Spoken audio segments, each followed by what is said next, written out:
এই মুহূর্তের সর্বশেষ আপডেট নিউজ নিয়ে আপনাদের সামনে হাজির হলাম। এখন শুনবেন সংবাদ শিরোনাম।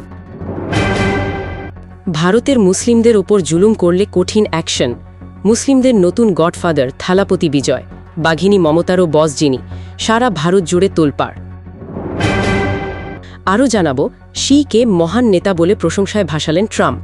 আপনারা দেখছেন লাইভ নিউজ বাংলা। এতক্ষণ দেখছিলেন সংবাদ শিরোনাম, এখন দেখুন বিস্তারিত। মমতা বন্দ্যোপাধ্যায় যখন পশ্চিমবঙ্গের মসনদ ছেড়ে নিলেন, তখন ভারতের সংখ্যালঘু, বিশেষ করে মুসলিম সমাজের মধ্যে তীব্র এক অনিশ্চয়তা ও আতঙ্ক ছড়িয়ে পড়ল।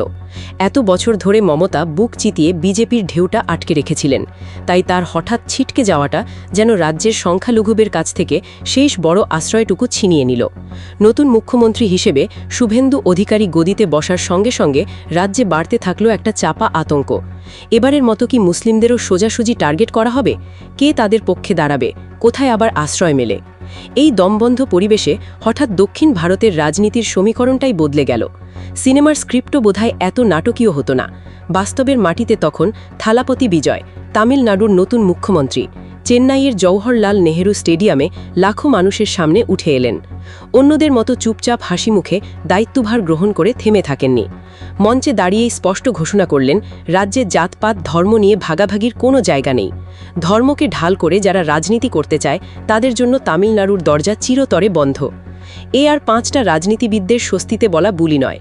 এটা ছিল লাল সাদা স্পষ্ট সংকেত, সরকার এবার কাউকে বিন্দুমাত্র ছাড় দেবে না। বিজয় একটুও ঘুরিয়ে বলেননি, একেবারে সামনে এসে সাফ জানিয়ে দিলেন, তামিলনাড়ুর মাটিতে যদি কেউ কোনো সংখ্যালঘুর ওপর অত্যাচার করে, তার ফল এতটাই মারাত্মক হবে, দেশের ইতিহাসে তা লেখা থাকবে। ওদিকে যারা ধর্মের নামে আগুন ছড়াতে এসেছে, তাদের ঘুমের রাত কাট। নতুন মুখ্যমন্ত্রীর কথায়, কে কোন ধর্মের সেটা আমার মাথা ব্যথা নয়, নাগরিকের অধিকার আগে। মুসলিমদের ওপর নিপীড়ন হলে তিনি 1 সেকেন্ডে দুয়ারে এসে দাঁড়াবেন, সবার কাছে তা পরিষ্কার। এই সাহসিকতা দেখে গোটা ভারত প্রশ্ন তুলল, এত বড় উচ্চারণ কেমনে সম্ভব? এখানে তো সবাই বাহ্যিক নিরাপত্তার সুর তুলেই শান্ত থাকে, বিজয়কেই বা কারা ভরসা দিল? আসলে থালাপতি বিজয় কোনো ধর্মের ফ্রেমে নিজেকে বেঁধে দেননি। তিনি খেলেছেন একা, তার শক্তি তরুণ প্রজন্ম। আজকের যুবক যুবতীরা ধর্মের ভাগাভাগি বোঝে না, তারা চায় আধুনিক শিক্ষা, চাকরি, উন্নতি। সোশ্যাল মিডিয়ার ঝড়ে তরুণরা বিজয়কে যে সমর্থন জুগিয়েছে, তা ভারতীয় রাজনীতির ময়দানে নতুন ইতিহাস। পুরনো কায়দায় ধর্মের কার্ড এখানে আর চলে না। তামিলনাড়ুর নতুন প্রজন্ম, জেনজি বলুন বা অন্য নামে ডাকুন, তারা কাজ চায়, কথা নয়। সেই চাহিদার কাছেই এখন বড় বড় পুরানো রাজনীতির প্লেয়ার, ধর্মনেতারা অসহায়।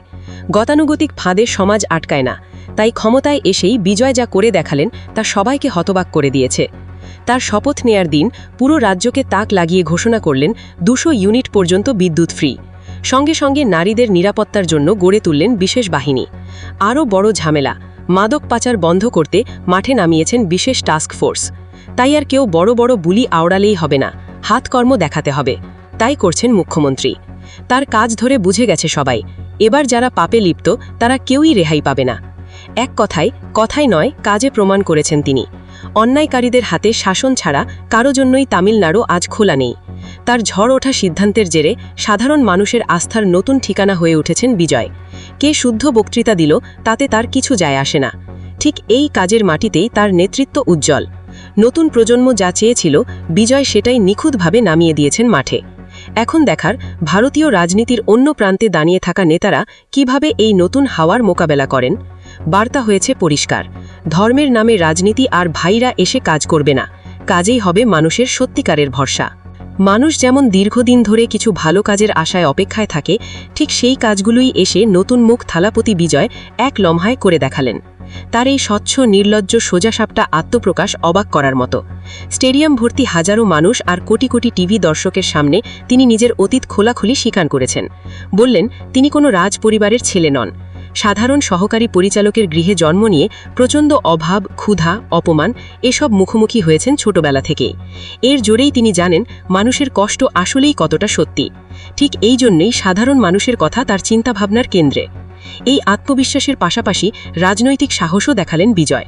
বললেন, সরকার ভালো করলে তিনি কৃতিত্ব নেবেন, ভুল হলে দায়ভারও নিজের কাঁধে নেবেন। দোষ অন্যের ঘাড়ে চাপিয়ে পার পেতে চেষ্টা করবেন না।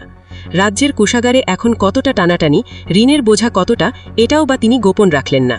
ঘোষণা দিলেন খুব শিগগিরই তিনি এ নিয়ে একটি শ্বেতপত্র প্রকাশ করবেন। তার এই খোলামেলা আর স্পষ্ট দৃষ্টিভঙ্গি রাজনীতির মাঠে বিরোধীদের ভীষণ অস্বস্তিতে ফেলেছে। এমনকি তার স্বচ্ছতা দেখে দিন শেষে যারা তার বিরুদ্ধে ষড়যন্ত্র করছিল তারাই নিজেদের ফাঁদে পড়ে হাবুডুন খাচ্ছে। এবার অন্য সময়ের দিকে তাকানো যাক। পশ্চিমবঙ্গের রাজনীতিতে দেখা যায় বিজেপি নেতা শুভেন্দু অধিকারীর আচার আচরণ আর থালাপতি বিজয়ের কার্যক্রম একেবারেই দুই মেরুতে। শুভেন্দু ক্ষমতা পেয়েই বিভেদ বাড়ানোয় মত্ত। মুসলিমদের খোটা, প্রতিবেশী দেশ বাংলাদেশকে অহরহ হুমকি, এটাই তার রাজনীতি। এমনকি বাংলাদেশের গণ আন্দোলনকারী বা ডক্টর ইউনুসকেও তিনি অবাধ্য ভাষায় অপমান করছেন। কুরুচিপূর্ণ উক্তি করতে তার দ্বিধা নেই, যেমন কলকাতার আবর্জনা বাংলায় পাঠানোর কথা বলা। এর সবটাই মূলত অতি উগ্র ভোট ব্যাংক রাজনীতির কৌশল। অন্যদিকে বিজয় স্পষ্ট পথে হাঁটছেন। ধর্ম, জাতি, সম্প্রদায় সবার জন্য একই ছাদ, এটাই তার বার্তা। সমাজে বিভেদ নয়, বন্ধন তৈরি করাই লক্ষ্য। শুভেন্দু যখন ঘৃণা প্রচার করেন তখন বিজয় সমাজ গড়ার কাজে মন দেন। এখানেই বড় ফারাক। এখান থেকেই প্রশ্ন, আমাদের দেশে পরিবর্তনের বাতাস বইছে, কিন্তু সাধারণ মানুষ তা কতটা টের পাচ্ছে? আমাদের নেতারা ইলেকশনের আগে বড় বড় প্রতিশ্রুতি দেন, ভালোবাসার অভিনয় করেন, কিন্তু ক্ষমতায় বসার পর সাধারণ মানুষ যেন আর তাদের চিনতে পারেন না। থালাপতি বিজয় ক্ষমতা নেয়ার কয়েক ঘণ্টার মধ্যেই বিদ্যুতের বিল মওকুফ করেন। মাদকের বিরুদ্ধে সরাসরি অভিযান শুরু করেন। স্বল্প সময়ে টের পাওয়া যায় কারো কল্যাণ ভাবনার আন্তরিকতা কেমন। এখানে আমাদের দেশে একটা সমস্যা হলেই ঘণ্টার পর ঘণ্টা মিটিং, তারপর কমিটি, তার কার্যকারিতা নিয়ে কেউ প্রশ্ন তুলতেও ভয় পায় না। চটজলদি সমস্যা সমাধানে ভাগসী পদক্ষেপ দেখা যায় না। বিরাট বড় কথা বলে মানুষ চায় না। পকেটে যেন টান না পড়ে, নিরাপদে চলতে পারে, এটাই চায়। শিক্ষা, স্বাস্থ্য আর নিরাপত্তা, এগুলো তো মৌলিক চাহিদা। ডিজিটাল যুগে কিছুই লুকিয়ে রাখা যায় না। থালাপতিও সেটা জানেন। তাই তিনি প্রতিশ্রুতি দিয়েছেন এই মৌলিক অধিকারগুলো সবাইকেই দিতে।